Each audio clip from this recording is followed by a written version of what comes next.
নমস্কার। বাংলার ভূমি ওয়েবসাইট ওপেন করলেই আপনাদের সামনে পপ আপ আকারে একটি নোটিফিকেশন চলে আসছে। এটা কিন্তু একটা খুব বড় আপডেট। এই প্রবলেমের জন্য কিন্তু অনেক কাজ অনেক ডিলে হয়ে যাচ্ছিল। এবার কি আপডেটটা এখানে বলা হয়েছে সেটা দেখে নিই। 2017 সাল থেকে অনলাইনের মাধ্যমে বাংলার ভূমিতে বিভিন্ন প্রক্রিয়া বলুন, যেমন ধরুন খাজনার জমা দেওয়ার প্রক্রিয়া, এই প্রক্রিয়াগুলো করা হয়েছে এবং খুব সেগুলো ইজি হয়ে গেছে। অন্যথায় অফিসে গিয়ে লাইন দিয়ে সেই কাজগুলো করতে হতো। এরকম বিভিন্ন কথা বলা হয়েছে। এবার বাদবাকি যেটা বলা হয়েছে সেটা আমি বাংলায় অনুবাদ করে নিচ্ছি আপনাদের বোঝার সুবিধার জন্য।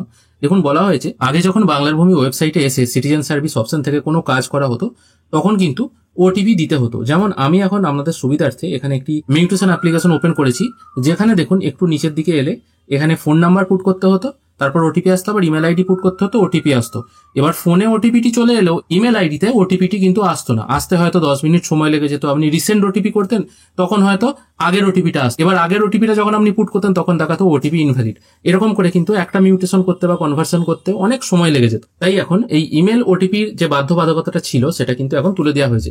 সেটাই কিন্তু এই নোটিফিকেশনে বলা আছে। কিন্তু আপনারা অবশ্যই ইমেল আইডিটা পুট করুন, কারণ মিউটেশন করার সময় যে পিডিএফ গুলো আছে কেস শুনানির, সেগুলো কিন্তু আপনার ইমেল আইডিতে আসবে। ইমেল আইডিতে পুট না করলে তাহলে কিন্তু আপনাদের আবার নতুন করে মেসেজ দেখে ডাউনলোড করতে হবে। ইমেল আইডিটা পুট করবেন, ওটিপির কিন্তু পুট করার প্রয়োজন নেই, যার ফলে কিন্তু জিনিসটা অনেক বেশি ইজি হয়ে গেল এবং অনেকটা সময় বাঁচালো। এটা একটু ছোট্ট আপডেট কিন্তু অনেক বড় আপডেট। যারা বাংলার ভূমিতে এই টাইপের কাজগুলো করেন তাদের ওটিপির জন্য হয়তো একটা কাজ করতে 1 ঘন্টা থেকে 2 ঘন্টা টাইমও লেগে যায়। আশা করি আজকের এই ছোট্ট ভিডিওটি আপনাদের ভালো লেগেছে। যদি ভালো লেগে থাকে অবশ্যই একটি লাইক করবেন।